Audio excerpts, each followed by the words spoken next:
Usisahau kusubscribe, like na kubonyeza alama ya kengele. Asante.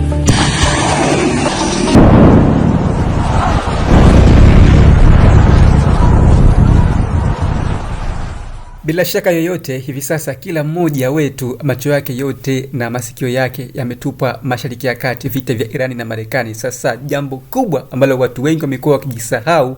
ama wanajua ila wanajifanya tu wanapotezea ni kwamba huko Urusi mambo yanazidi kwa matete siku hadi siku, na rais wa Urusi Vladimir Putin bado ameendeleza mashambulizi yake makubwa kabisa kwa taifa la Ukraine katika miji mbalimbali ikiwemo mji mkuu wa Ukraine yanamaanisha Kyiv. Sasa siku ya leo Urusi imeripotiwa kufanya mashambulizi ya makombora pamoja na ndege za pasi na rubani, yani drones, katika mji wa Kyiv, taarifa ambazo zimeripotiwa kuondoa uhai ama kuwaua raia wapatao 4 na wengine 15 kujeruhiwa katika shambulio hilo la jioni ya leo. Na kwa mujibu wa taarifa za mamlaka za mikoa na wilaya za huko nchini Ukraine katika jiji la Kyiv, zinasema kwamba karibu wilaya 4 zimejeruhiwa na kuathirika na shambulizi hilo la makombora na ndege za drones za Urusi, ambapo taarifa ya gavana wa huko Kyiv inaeleza kwamba mashambulizi hayo yameathiri majengo ya makazi ya watu, taasisi za elimu yani shule na vyuo,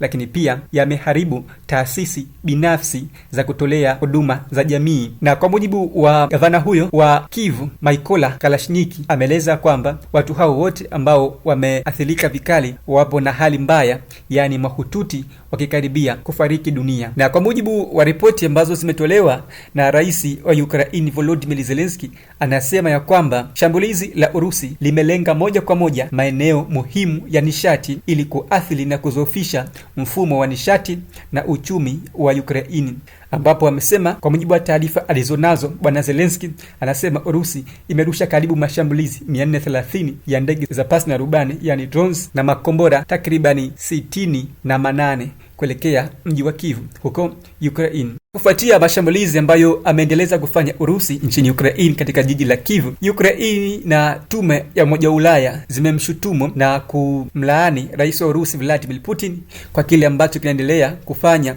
kuishambulia Ukraine. Lakini pia tume hiyo pia imemlaumu vikali rais wa Marekani Donald Trump kwa kuelekeza nguvu zake kubwa katika mzozo wa Mashariki ya Kati, yani dhidi yake na Irani, wakati Ukraine akiendelea kushambuliwa vikali na Urusi. Kwa hivyo ikichukua jukumu hilo, tume ya Umoja wa Ulaya imesema kwamba itawawekewa vikwazo wale wote, kila mmoja anayeshiriki moja kwa moja na kusapoti vita vya Urusi nchini Ukraine. Vikwazo hivyo vitahusu vikwazo vya kiuchumi na vikwazo vya kidiplomasia. Na pia rais amesikika akilaani juu ya kutupwa solemba katika vita vinavyoendelea dhidi yake na Urusi, akisema mataifa yote ya Ulaya pamoja na rais wa Marekani Donald Trump wamemtupa kando katika vita vyake, Urusi ikizidi kumshambulia, wakati Marekani na mataifa hayo yakielekeza macho yake yote kwa vita vya Mashariki ya Kati baina ya Marekani dhidi ya Irani. Sasa ikijibu tuhuma hizo za mashambulizi kutokea Urusi, Wizara ya Ulinzi ya Urusi imethibitisha na imeeleza wazi dhamira yake ya kuisambaratisha kabisa Ukraine, ambapo waziri wa ulinzi wa Urusi yeye ameweka bayana juu ya mashambulizi yake yaliyofanya huko Ukraine katika mji wa Kyiv, akisema kwamba shabaha yake kubwa ilikuwa ni malengo ya nishati, maeneo ya nishati katika mji wa Ukraine pamoja na rasilimali muhimu na miundombinu ya viwanda katika sehemu ya Ukraine, ambapo rasilimali hizo zinasemekana kwamba ndiyo kuwa tegemezi kwa taifa la Ukraine na vikosi vyake vya kijeshi vya Ukraine pamoja na washirika wa mataifa ya Magharibi. Na kufuatia kusitishwa kwa mazungumzo yake ambayo yalipangwa baina ya rais wa Marekani Donald Trump na juu ya msaada wake kwa taifa la Ukraine, sasa rais wa Ukraine Volodymyr Zelensky ameendelea kulaani vikali kusitishwa kwa mazungumzo hayo baina ya Marekani na Ukraine, akisema kwamba ameweka nguvu zake kubwa katika vita vya Mashariki ya Kati, ambacho yeye kila amesema hayana maslahi yoyote kwa mataifa hayo na washirika wake wa Jumuiya ya Kura ya Turufu na Umoja wa Kujihami, yani NATO. Sasa kufuatia hilo ambalo limejili na lawama za rais wa Ukraine Volodymyr Zelensky kuilaumu tume ya Ulaya pamoja na rais wa Marekani Donald Trump. Tume ya Ulaya imemuunga mkono Zelensky ikiendelea kumtupia lawama rais wa Marekani Donald Trump juu ya uamuzi wake wa muda wa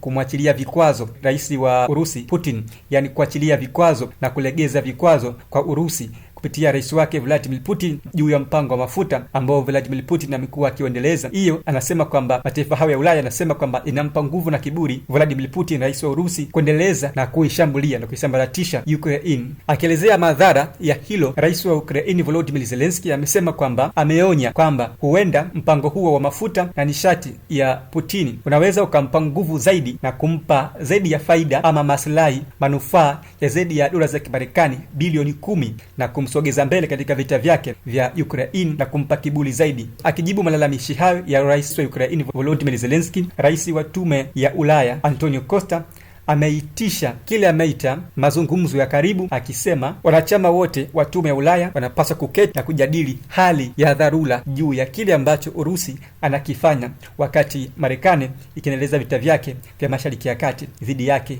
na Iran. Mtazamaji, vita vya Urusi na Ukraine sasa vimepata hatua mpya na Urusi ameonekana kuwa mbele zaidi katika vita hivi baada ya kulegezewa kwake kwa mashambulizi na vikwazo kwa mataifa ya Ulaya, lakini pia na Marekani ambaye ndio amekuwa akimsaidia kwa karibu sana Ukraine ama Zelensky katika vita vyake. Sasa malalamiko haya ya karibuni yamekuja kufuatia ubizi wa bwana Trump katika vita vyake ambavyo vinamuumiza kichwa mno kule Mashariki ya Kati baina yake na Irani, akishirikiana moja kwa moja Marekani na Israeli. Sasa hili pigo kubwa sana kwa Ukraine. Ukraine sasa hivi amekuwa akipigana mwenyewe, yani peke yake, jambo ambalo pia linampelekea kulalamika mno na kulalama kwamba ametupwa peke yake, ameachwa soremba. Vita vimemwelemea. Urusi inazidisha mashambulizi makali na makubwa mno kuelekea ukanda wake ndani ya taifa lake katika miji mbalimbali ambayo kwa siku ya leo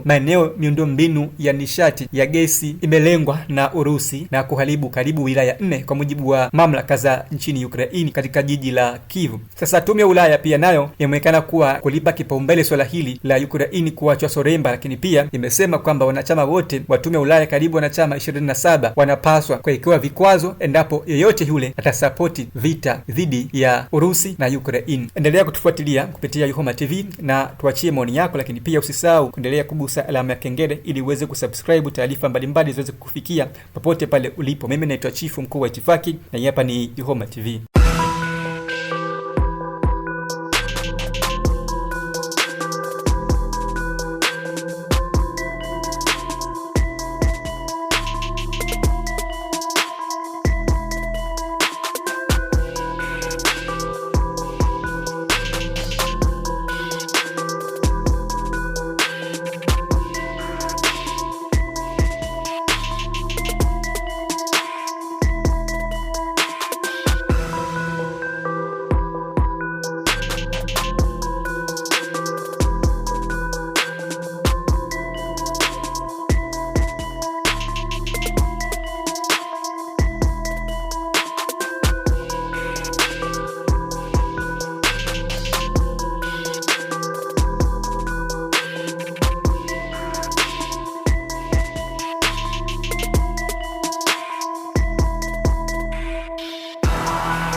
Usisahau kusubscribe,